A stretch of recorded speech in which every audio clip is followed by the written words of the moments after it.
చదువుకున్న వాళ్ళకి సంస్కారం ఎక్కువ అంట, కానీ చదువుకొని కూడా మనుషులను నెగిటివ్గా పోర్ట్రే చేస్తున్న వాళ్ళ కోసం నేను తర్వాత ఎండింగ్లో చెప్తా కొంచెం.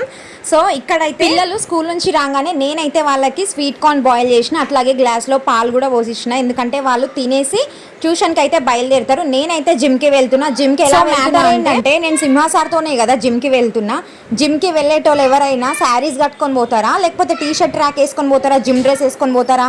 అసలు కొంచెమన్నా నెత్తిలో తెలివి ఉంటే కొంచెం మంచిగా ఆలోచించండి. కొంతమంది నా ఫాలోవర్స్ 4400 మంది ఉన్నారు, అందులో ఒక 2-3 మీరు నెగిటివ్గా స్ప్రెడ్ చేసినా నాకేం తోచదు. కాకపోతే నేను ఏంటంటే జిమ్ వీడియోస్ ఎందుకు పెడుతున్నా అంటే ఎవరైనా ఒక్కలైనా మంచిగా లైఫ్ స్టైల్ చేంజ్ చేసుకుంటారేమో, మోటివేట్ అవుతారేమో, మంచి హెల్దీ లైఫ్ స్టైల్ మెయింటైన్ చేస్తారేమో అని చెప్పేసి నేను జిమ్ వీడియోలు పోస్ట్ చేస్తున్నాను అనమాట. ఒక్కసారి మా జిమ్లో చూడండి, ఎవరైనా చీరలు కట్టుకొని వచ్చిరా, అందరూ జిమ్ డ్రెస్సే కదా వేసుకొని వచ్చిరు.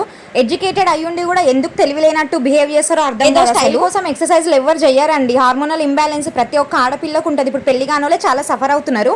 అట్లాంటిది 3 C-sections వర్క్స్ చేసుకుంటూ వెయిట్ లాస్ అవ్వచ్చు, బట్ మజిల్ లాస్ అవుతుంది, పేషెంట్ లాగా అవుతారు. వర్కౌట్స్ చేసుకుంటూ వెయిట్ లాస్ అయితే అది డిఫరెంట్ ఉంటుంది. కొంచెం తెలుసుకుంటే జిమ్ గురించి అర్థమవుతుంది అనమాట. సో ఫేక్ ఐడీలు పెట్టుకొని స్టోరీలు చూడడం కాదు, ఒరిజినల్ ఐడీలు పెట్టుకోండి.